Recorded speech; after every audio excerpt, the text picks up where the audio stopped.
Você sabe o que são recursos de comunicação? Você sabe quais são as suas diferenças e especificidades? Você tem ideia de que um bom comunicador sabe quais são esses recursos e como usá-los em cada situação? É sobre isso que a gente vai conversar hoje. Olá, comunicador, comunicadora. Meu nome é João Marcos Duarte. Como sempre, eu me apresento. Eu sou fonoaudiólogo especializado em comunicação. Meu objetivo é fazer com que você domine o modo de se comunicar em reuniões, apresentações e gravações e consiga realizar todos os seus objetivos profissionais e comerciais. Hoje a gente está aqui para conversar sobre recursos de comunicação, recursos comunicativos, que são todos os meios que você tem para poder se comunicar de uma melhor maneira em todos os cenários de comunicação. A gente pode pensar em recursos, às vezes visuais, a gente pode pensar em recursos do próprio cenário no qual você está. Existem todos esses tipos de recursos, sim. Os recursos com os quais a gente vai trabalhar hoje são os nossos próprios recursos, os recursos que são inerentes a nós enquanto comunicadores, ou seja, principalmente o uso de corpo e voz na hora da comunicação. Até porque você pode ter uma apresentação belíssima feita, você pode, enfim, ter organizado muito bem todo o seu cenário. Se você não souber como se portar, se você não souber com o seu corpo, com a sua voz, com o modo como você fala e se comunica pessoalmente, chamar a atenção dos outros para si, de nada adiantam todos esses outros recursos. Então é deles que a gente vai falar hoje, dos nossos próprios recursos. Antes disso, eu vou pedir para você já deixar o joinha nesse vídeo e se ainda não segue o canal, para começar a segui-lo, porque eu tô aqui semanalmente desvendando todos os segredos da comunicação para você e eu quero estar junto com você nessa jornada. Primeira coisa, recursos de comunicação. Quais são eles? A gente tem 4 tipos de recursos de comunicação. Primeiro tipo, recursos de volume. Aqui a gente está falando principalmente de voz. Voz alta ou voz baixa. Como é que você consegue modular a sua voz? Você modula ela bem? Você consegue fazer ela desde uma voz bem baixinha até uma voz muito alta? Ou não, você percebe que a sua voz é naturalmente baixa ou naturalmente alta e você não consegue mudar muito bem essa sua tessitura, esse seu range de volume de voz? Para a gente que é comunicador, a gente precisa ter essa percepção de voz. Por quê? Porque se eu tô com uma audiência grande, eu vou precisar usar mais volume de voz. Se eu tô com uma audiência pequena, um volume médio, baixo de voz é interessante. Se eu quero empolgar a minha audiência, aumentar o meu volume é interessante. Se eu quero começar a falar ao coração dessa minha audiência, eu tenho um volume de voz um pouco menor, mas sempre audível. Isso é muito importante também. Porque você não consegue falar o coração das pessoas com muito volume. E você também não consegue empolgar a gente se o seu tom de voz é sempre o mesmo e é mais baixo. Então a gente precisa sempre saber como é que é a nossa voz naturalmente, se ela é mais forte ou mais fraca, se o volume dela é mais alto ou mais baixo. Dentro dessa nossa especificidade vocal, a gente conseguir variar um pouco. Se o seu volume de voz é naturalmente baixo, você não precisa crescer esse volume muito, porque senão você vai dar cabo das suas cordas vocais. E se você é uma pessoa que fala muito forte, existe uma maneira específica da gente ir diminuindo esse volume para você também poder falar com públicos menores e também poder falar coisas que não precisem tanto de volume de voz. Segundo, frequência. Como é que é a sua voz? Ela é aguda ou ela é grave? Pessoas que falam aqui mais em cima têm vozes mais agudas. Pessoas que falam aqui mais embaixo têm vozes mais graves. E também tem as vozes médias. Isso para vozes masculinas e isso para vozes femininas. Existem registros vocais agudos, médios e graves para todos os tipos de voz. E aí você precisa saber, mais uma vez, como é que é o seu tom de voz. Uma questão aqui que é favorável a pessoas que têm vozes médias graves, tanto vozes mais masculinizadas como mais feminilizadas. Pessoas que têm tom de voz médio grave saem na frente, porque vozes médias graves, elas dão mais conforto auditivo do que vozes muito agudas e vozes muito graves. Vozes muito agudas, a gente tem a atenção por menos tempo, porque elas começam a irritar, e vozes muito graves, às vezes por serem muito abafadas, elas também fazem com que a gente perca a atenção e a riqueza de informações que está sendo passada para a gente. Então é muito importante a gente variar o tom de voz e aí tentar perceber quais são os ajustes que podem deixar a nossa voz, 1, mais agradável e 2, mais expressiva e inteligível. Tenha sempre a percepção, a sua voz é mais grave, média ou aguda naturalmente. Não para que isso seja um padrão e te limite, mas é porque cada um de nós, mais uma vez, tem o seu modo de se comunicar, tem as suas condições anatomofisiológicas e elas é que ditam pra gente o ponto de partida, não o ponto de chegada. E o que nós queremos saber é o ponto de partida, porque é sabendo do nosso ponto de partida vocal que a gente vai conseguir modular e ter mais recursos de comunicação. Velocidade. Você é uma pessoa que fala muito rápido, que fala muito devagar?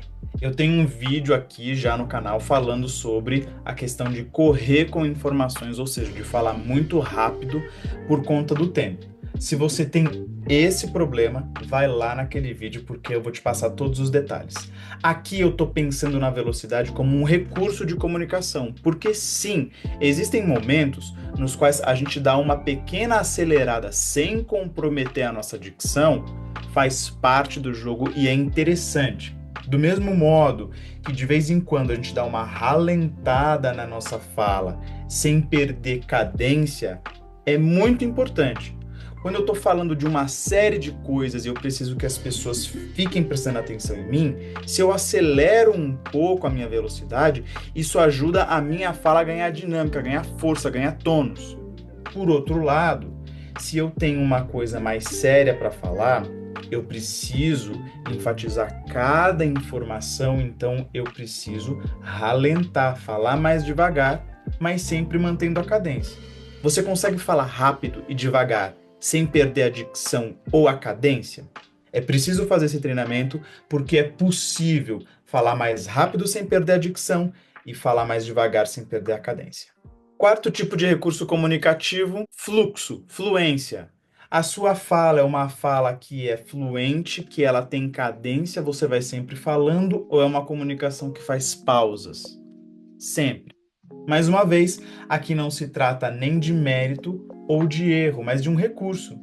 Pausas são essenciais, principalmente se a gente quer fazer com que a nossa informação chegue na audiência e para a gente também ter um momento de perceber como é que está essa audiência. Existem estudos que mostram que, por paradoxal que seja, comunicadores profissionais usam pausas mais vezes do que pessoas que não têm noção de comunicação ou, principalmente, que só usam a comunicação na vida diária. Justamente porque a pausa, quando ela é bem feita, ela tem uma intenção, ela tem um propósito e é por isso que ela é bem colocada. Se eu quero pontuar cada informação, se eu quero que ela chegue no seu coração, e se eu quero também ver se você está conectado comigo, a pausa é essencial. Por outro lado, se eu quero que as coisas vão fluindo e que você perceba o movimento das coisas, eu falar de modo mais fluido, eu falar assim, sem muitas pausas, também é interessante. Isso dá mais conforto para você. Obviamente, fluência sim, eu não vou esperar a minha respiração ficar pouca para dar uma respiração enorme, porque senão aquela tranquilidade do fluxo de informações é interrompida de uma maneira abrupta, porque você fica ofegante. Então, mais uma vez, recurso da fluência. É uma fala contínua ou é uma fala mais pausada? A mesma coisa a gente pode pensar com relação ao corpo. O volume dos meus gestos, eles são muito grandes ou eles são muito pequenos? A frequência dos meus gestos, aqui agudo, grave, como é que é isso? Eles são grandes e pequenos, eles vão para cima, eles vão para os lados? Isso tudo é muito importante porque a comunicação corporal ela é tão importante quanto a comunicação verbal e elas duas andam juntas. Velocidade, como é que são seus gestos? Seus gestos eles são rápidos, eles são devagar, eles são delineados ou não? Você simplesmente vai metendo os pés pelas mãos e também não sabe como mexer direito o seu corpo? Isso tudo é preciso ver e é preciso perceber, porque mais uma vez, os recursos, eles são úteis em várias situações. A grande questão é você ter percepção para saber o que é que você está fazendo e saber a hora de usar cada um desses recursos. Por último, fluência. Os seus gestos, eles são fluidos, mais uma vez. Eles são constantes ou não? Você usa gestos somente para pontuar coisas específicas. Você é uma pessoa que fala menos com as mãos, que fala menos com o corpo. Como é que é isso? Percebendo isso, você vai conseguir saber. Nesse momento, é legal eu usar dentro do meu modo de comunicar, dentro da minha identidade comunicativa, tais recursos, dentro da minha identidade comunicativa, numa situação diferente, outros recursos. Esses são os nossos recursos de comunicação, recursos comunicativos, que servem tanto para a comunicação verbal como para a comunicação corporal. Um bom comunicador tem vários recursos para usar. Um bom comunicador, quando quer enfatizar alguma coisa, não fala só alto. Talvez a sua preferência seja, você gosta de enfatizar falando aquela palavra, aquele trecho mais alto. Isso é importante. Só que se você só tem esse recurso, a sua comunicação ela fica muito prejudicada. Então é preciso que você tenha uma gama de outros recursos para poder se comunicar cada vez melhor em mais situações. Lembrando sempre que o foco é você. Então, essas questões de tais recursos são mais importantes em tais situações, elas nos ajudam a tentar entender como nós temos melhores condições de nos portarmos em situações de comunicação. Mas o modo como você unicamente vai adquirir esses recursos e vai performar esses recursos é contigo. E aí, isso tudo que eu estou falando com você não é um padrão, mas são possibilidades para você começar a se perceber e perceber o que faz sentido para você. Eu queria que você colocasse aqui nos comentários. O que é que faz sentido para você? Quais são os recursos que você gosta de usar? Quais são os recursos que você não costuma usar muito nos seus momentos de comunicação?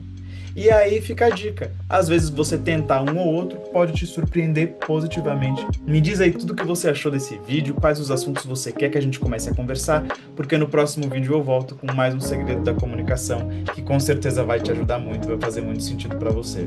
Te espero no próximo vídeo. Até lá!